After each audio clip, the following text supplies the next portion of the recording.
Hello students, welcome back to my channel. So students, previous video में हमने पढ़ा था about the nucleophilic substitution reaction of haloarenes. हमने start किया था और हमने ये देखा था कि haloarenes में nucleophilic substitution reaction होना tough है.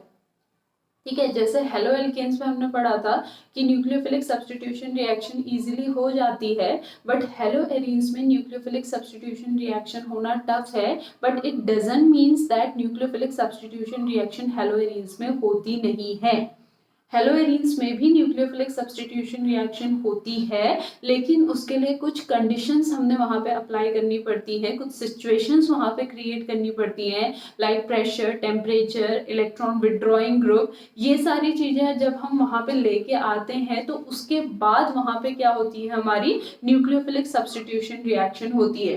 सो आज हम इस वीडियो में पढ़ेंगे that how nucleophilic substitution reaction takes place in haloarene, कैसे न्यूक्लियोफिलिक सब्स्टिट्यूशन रिएक्शन हेलोएरीन्स में होती है, और साथ ही साथ लास्ट में मैं आपको 3-4 कुछ इंपॉर्टेंट नेम रिएक्शंस बताऊंगी आपके हेलोएरीन्स की, जो कि बोर्ड पर्पस के पॉइंट ऑफ व्यू से as well as competitive point of view से भी हमारी इंपॉर्टेंट है.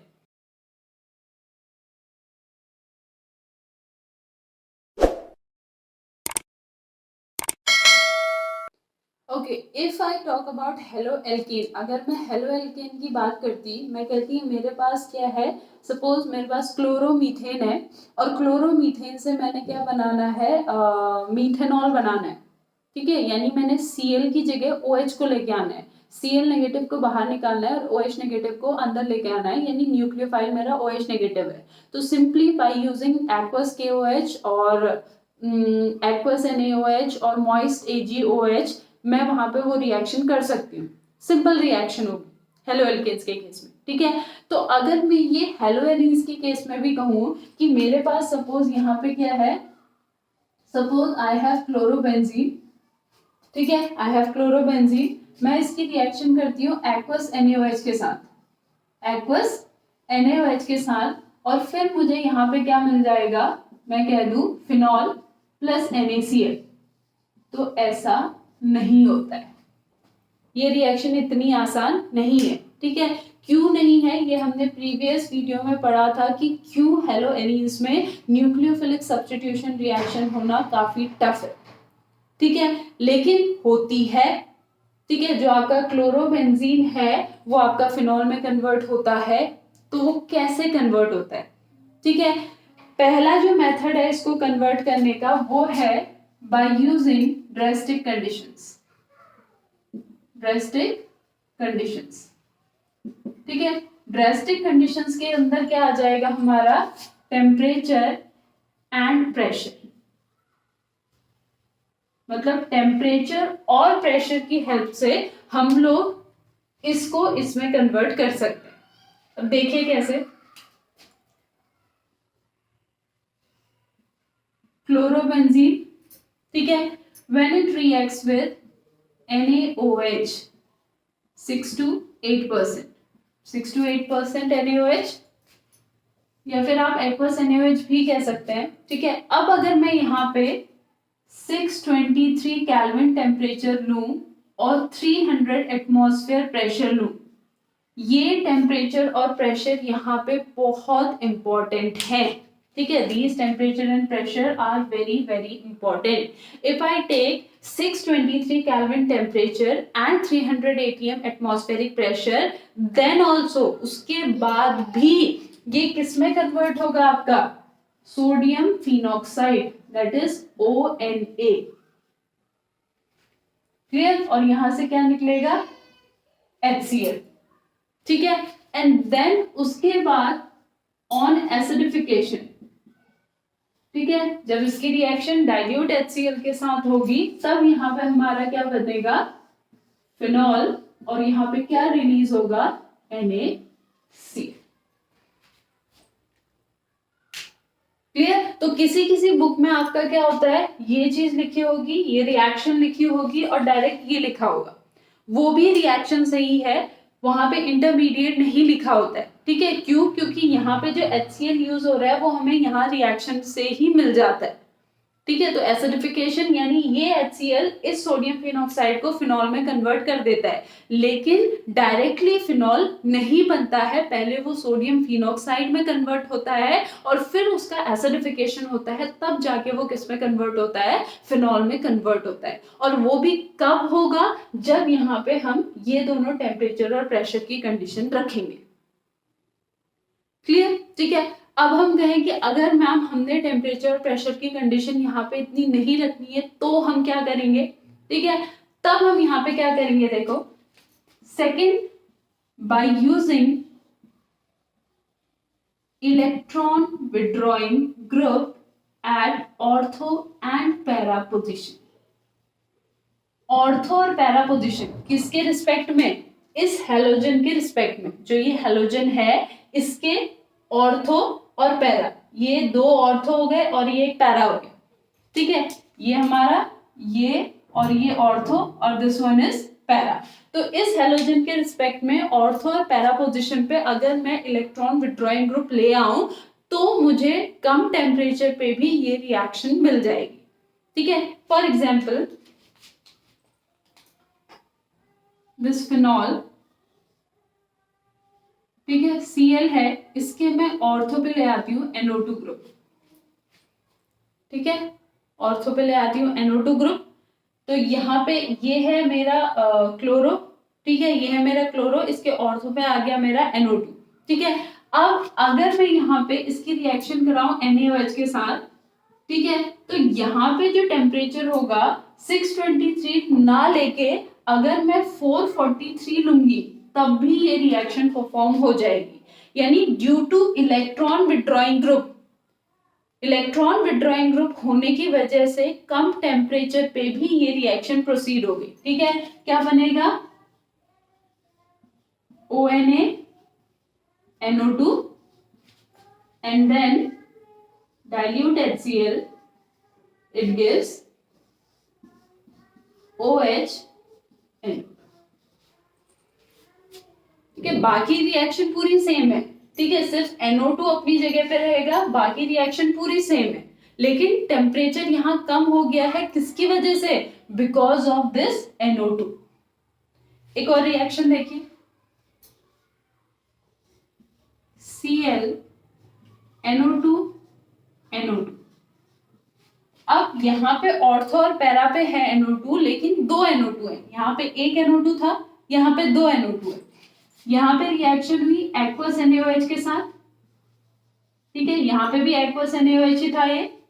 ठीक है, अब यहाँ पे अगर मैं 368 केल्विन लूं टेम्परेचर, देखो पहले में 623 था, दो NO2 आने से 368 केल्विन पे भी ये रिएक्शन परफॉर्म हो रही है। ONA NO2 NO2 which on acidification gives ONA OH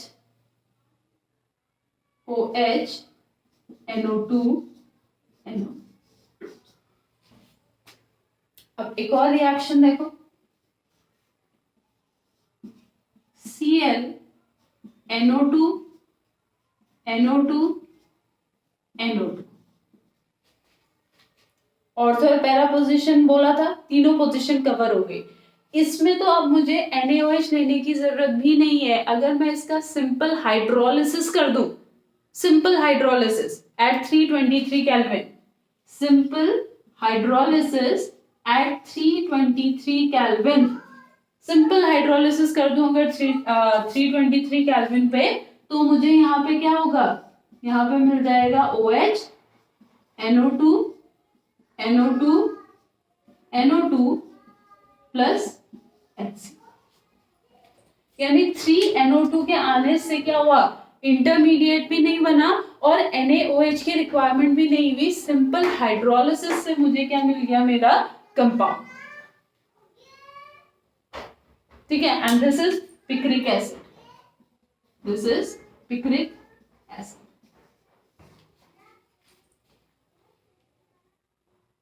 clear? तो रिएक्शन होती है, लेकिन उसके लिए दो यहाँ पे तरीके हैं। या तो आप टेम्परेचर और प्रेशर को यहाँ पे मेंटेन रखिए तो रिएक्शन होगी, ठीक है, या फिर आप यहाँ पे इलेक्ट्रॉन विड्रॉइंग ग्रुप लेके आइए, वो भी ऑर्थो और पैरा पोजीशन पे, तो फिर यहाँ पे रिएक्शन होगी, ठीक है। अब टेम्परेचर और प्रेशर वाली बात तो समझ में आती है।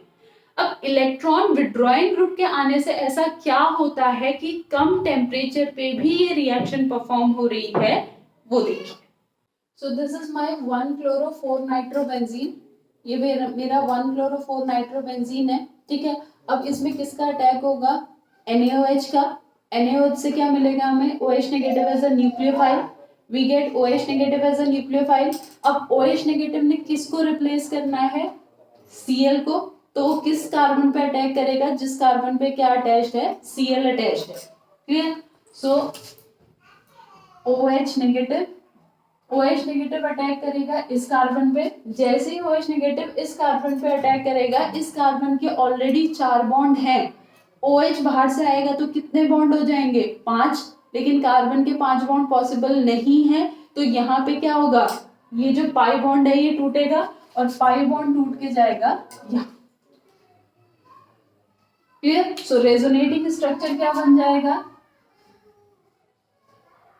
Cl OH नेगेटिव, यहाँ पे 2 इलेक्ट्रॉन है, N double bond O positive, O negative, clear. जैसे नॉर्मल हम रेजोनेटिंग स्ट्रक्चर शो करते हैं, देन ये आएगा यहाँ, जिससे इस वाले कार्बन पे आ जाएंगे हमारे 5 बॉन्ड। आई होप इस पॉइंट पे आके 12th वाले सारे बच्चों को रेजोनेंस आता हो, if not then please let me know. So ये आएगा यहाँ और ये टूट के आ जाएगा इस कार्बन पे, that carbon which contains NO2 group, उस कार्बन पे नेगेटिव चार्ज आ जाएगा जिस कार्बन पे क्या प्रेजेंट है, NO2 ग्रुप प्रेजेंट है। सो स्ट्रक्चर क्या हो जाएगा यहाँ, Cl OH negative, N double bond O negative positive.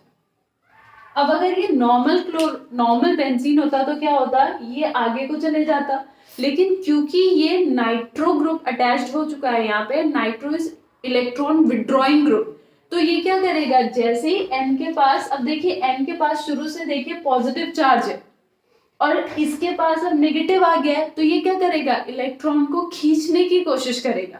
तो जो इलेक्ट्रॉन कार्बन पे आया, अब वो आगे को ना जाके वो पहले किसके पास आएगा, नाइट्रोजन के पास आएगा, यानी ये इलेक्ट्रॉन किसके पास आएगा, नाइट्रोजन के पास, और ये किसके पास जाएगा, ऑक्सीजन के पास, ठीक है। सो रेजोनेटिंग स्ट्रक्चर क्या बन जाएगा,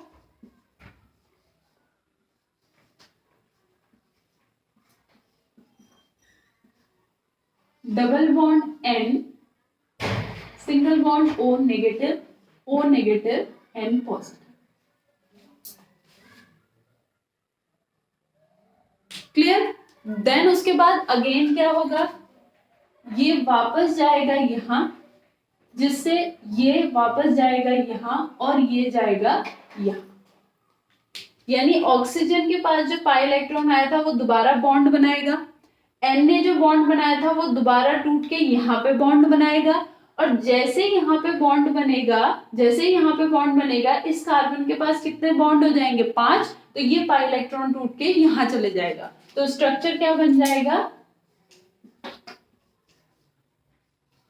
नेगेटिव Cl OH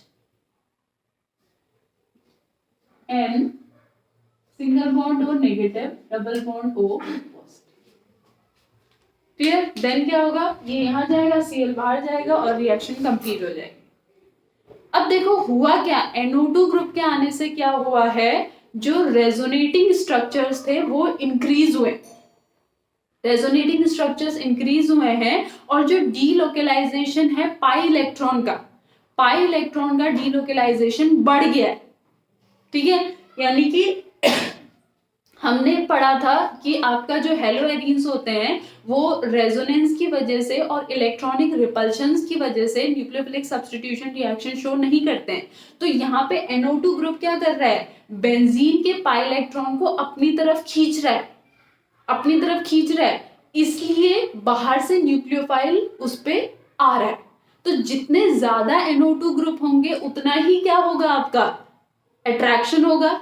एक NO2 ग्रुप ने क्या किया, एक NO2 ग्रुप ने इलेक्ट्रॉन को अपनी तरफ खींचा, दो होंगे तो दो खींचेंगे, तीन होंगे तो तीन खींचेंगे, तो फोर्स ऑफ अट्रैक्शन क्या हो जाएगा, बढ़ जाएगा, यानी इलेक्ट्रॉन को पाई इलेक्ट्रॉन्स को अपनी तरफ खींचने का फोर्स क्या होगा, इंक्रीज होगा। और जैसे जैसे वो इंक्रीज होगा न्यूक्लियोफाइल का आना क्या होते जाएगा, आसान, क्योंकि पाई इलेक्ट्रॉन जो बेंजीन का इलेक्ट्रॉन क्लाउड है वो किसकी तरफ शिफ्ट हो जाएगा, towards the electron withdrawing group.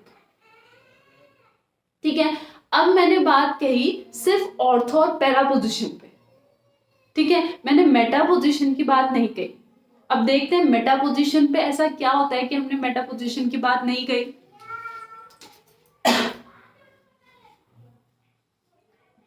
Cl, अब ये जो NO2 ग्रुप है, सपोज ये मेरा मेटा पे प्रेजेंट है, नेगेटिव पॉजिटिव, ठीक है, क्लियर। OH नेगेटिव ने अटैक किया, जैसे ही OH नेगेटिव ने अटैक किया ये इलेक्ट्रॉन यहां चले गया, क्लियर। तो स्ट्रक्चर क्या बन गया, Cl OH negative N double bond O, O negative positive, clear. Next में क्या होगा, ये आएगा यहां और ये चले जाएगा यहां, क्लियर। तो स्ट्रक्चर क्या बन जाएगा, Cl OH negative N double bond O, O negative positive. Next क्या होगा, ये आएगा यहां और ये चले जाएगा यहां, तो स्ट्रक्चर क्या बन जाएगा, negative Cl OH N double bond O single bond O negative positive.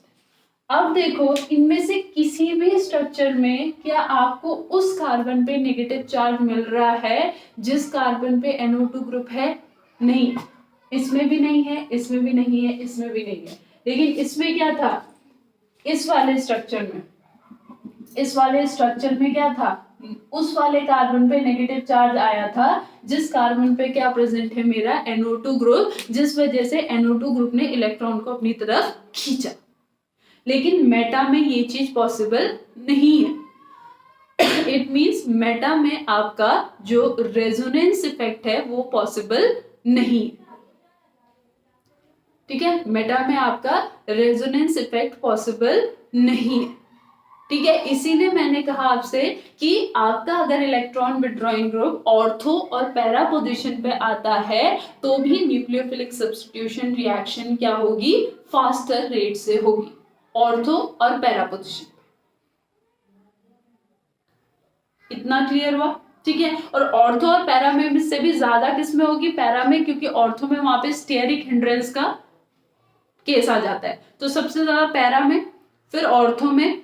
अब बात आती है मेटा और नॉर्मल की, यानी मैं क्लोरोबेंजीन लूं या फिर मेटा आपका मेटा नाइट्रोक्लोरोबेंजीन लूं।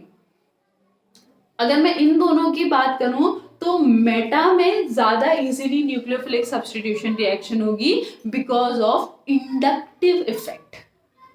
यहां पे -I इफेक्ट लगेगा, भले ही रेजोनेंस इफेक्ट यहाँ पे डोमिनेट नहीं कर रहा है, मेटा में रेजोनेंस इफेक्ट नहीं लग रहा है, लेकिन इंडक्टिव इफेक्ट लगेगा। And due to inductive effect ये जो है ये क्लोरोबेंजीन से ज्यादा रिएक्टिव है towards the nucleophilic substitution reaction, clear. तो towards the nucleophilic substitution reaction सबसे ज्यादा रिएक्टिव क्या होगा मेरा, पैरा, देन उसके बाद मेरा क्या होगा, ऑर्थो, देन उसके बाद मेटा, और लास्ट में होगा फिर chlorobenzene.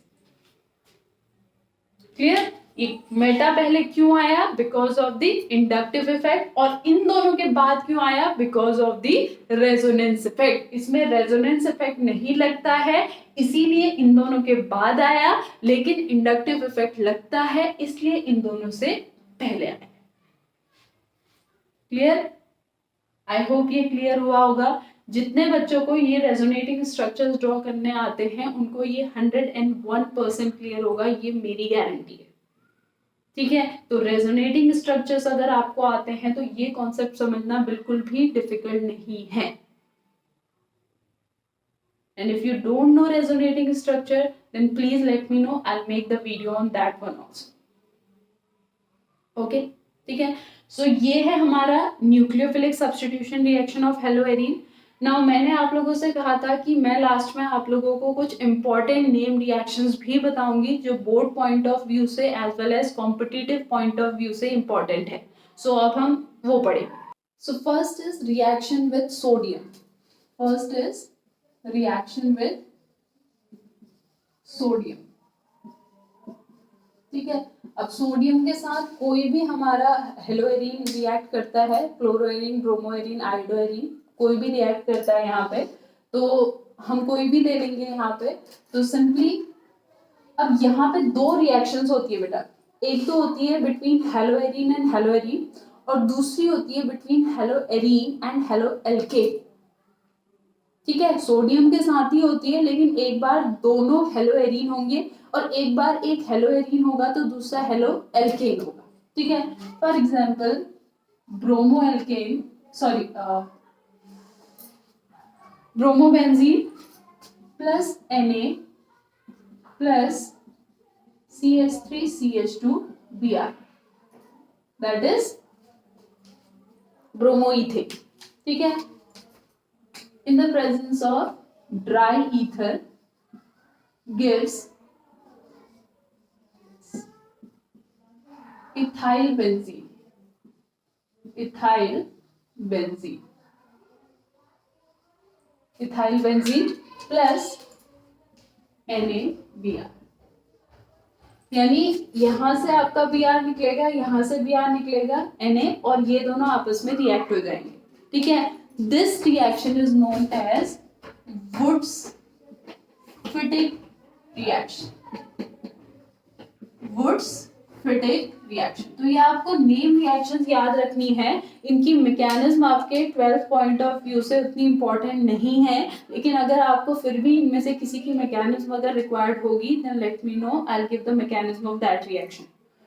So this is Wurtz-Fittig reaction. So when a haloalkane reacts with a haloarine in the presence of sodium in the presence of dry ether, when haloalkane and haloarine reacts with sodium in the presence of diether, that is Wurtz-Fittig reaction। ठीक है, लेकिन अगर आपके दोनों haloarene है, ठीक है, और ड्राई ईथर की प्रेजेंस में रिएक्शन हो रही है, तो यहाँ पे बनेगा डाइफेनाइल, यहाँ पे बनेगा diphenyl plus NaBr, and this reaction is known as Wurtz reaction. इस रिएक्शन को क्या कहेंगे? Wurtz reaction. This reaction is known as Wurtz reaction. ये रिएक्शन हमारी क्या है? Wurtz reaction. जैसे हमने हेलोएल्केन्स में पढ़ी थी वुड्स रिएक्शन, सेम यहाँ पे भी है, बस वुड्स-फिटिग रिएक्शन क्या है? हेलोएल्केन और हेलोएरीन का कॉम्बिनेशन हो गया। क्लियर? ठीक है, नाउ सेकेंड है हमारी reaction with copper powder. Copper powder, freshly prepared copper powder.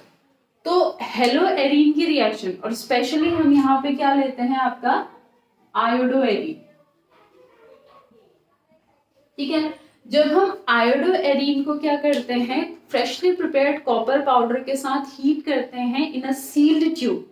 एक सील ट्यूब के अंदर जब हम आयोडोएरिन को freshly prepared copper powder should be freshly prepared copper powder के साथ हीट करते हैं तो वो भी डाइफिनाइल ही बनता है। प्रोडक्ट हमें सेम मिलता है लेकिन रिएक्टेंट हमारे अलग अलग होते हैं। ठीक है, सो रिएक्टेंट यहाँ पे क्या हो जाएंगे, रिएक्टेंट इज आयोडोएरिन प्लस ये on heating gives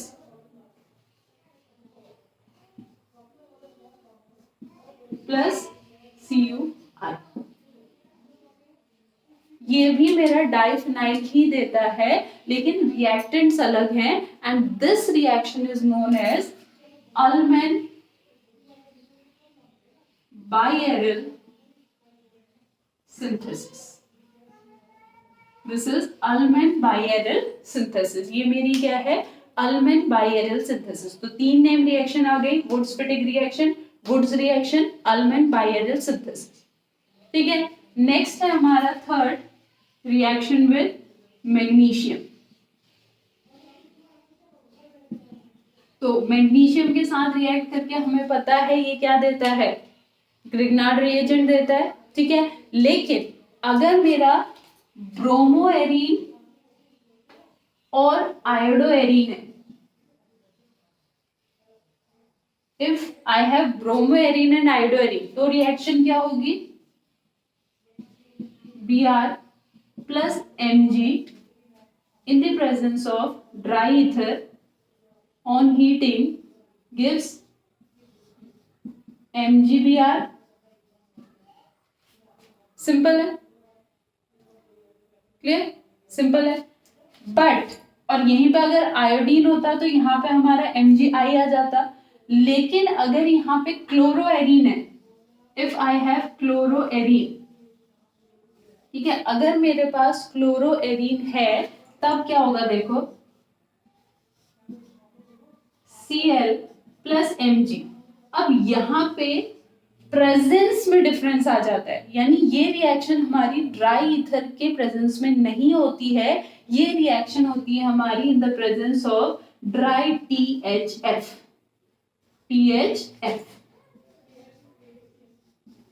अब व्हाट इज ड्राई THF, ये ड्राई THF है क्या, व्हाट इज ड्राई THF। ठीक है, ये है हमारा ऑक्सोलेट। ठीक है, इसका स्ट्रक्चर है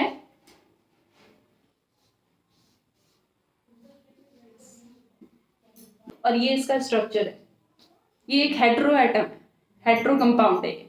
ठीक है, यहाँ पे O प्रेजेंट होता है। सो ये ड्राई ईथर के प्रेजेंस में ना होके ये रिएक्शन किसके प्रेजेंस में होती है, in the presence of dry THF, लेकिन बनता ग्रिग्नार्ड रिएजेंट ही है।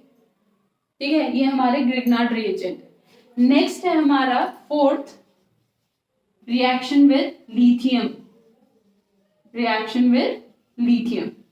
तो जब लिथियम के साथ रिएक्शन हो रही है तो अभी तक तो देखो हमारा क्या हो रहा है, जनरली हेलो कंपाउंड ही बन रहा है। ठीक है, फिनाइल कंपाउंड ही बन रहा है। अब हमारा ऑर्गेनो मेटालिक कंपाउंड बनेगा जब लिथियम के साथ रिएक्शन होती है। So what we get organometallic compound, हमें क्या मिलता है, ऑर्गेनोमेटालिक कंपाउंड मिलता है। ठीक है, सो रिएक्शन अगर हम यहाँ पे परफॉर्म करते हैं, सो Br plus Li in the presence of dry ether on heating it gives, अब देखो Li इसके ऊपर आ गया plus LiBr। This is organometallic compound. ये मेरा क्या है, ऑर्गेनोमेटालिक कंपाउंड। ये मेरा ऑर्गेनोमेटालिक कंपाउंड है। ये मेरी फोर्थ रिएक्शन है। और जो फिफ्थ रिएक्शन है वो है मेरी रिडक्शन। ठीक है, रिडक्शन जो होती है वो होती है मेरी निकल अलॉय के प्रेजेंस में in the presence of alkali. इनकी प्रेजेंस में मेरी रिडक्शन होती है, निकल aluminium in the presence of alkali. ठीक है, तो जो भी हमारा का क्लोरोबेंजीन होगा, ब्रोमोबेंजीन होगा, आइडोबेंजीन होगा, वो किस में कन्वर्ट हो जाएगा, बेंजीन में, that converts into benzene. Mean जैसे अगर यहाँ पे अगर मैं क्लोरोबेंजीन लिखती हूँ, so chlorobenzene reacts with the nascent hydrogen in the presence of this, that is nickel aluminium alloy, in the presence of alkali, so क्या मिल जाएगा मुझे, simple benzene। क्लियर, सो ये इंपॉर्टेंट रिएक्शंस हैं, स्पेशली ये तीन, ठीक है, ये वुड्स-फिटिक रिएक्शन, वुड्स रिएक्शन और अल्मन बायरल सिंथेसिस, ये नेम रिएक्शन से भी पूछी जाती है और कभी कभी इंटर कन्वर्जन में भी इनकी हेल्प ली जाती है।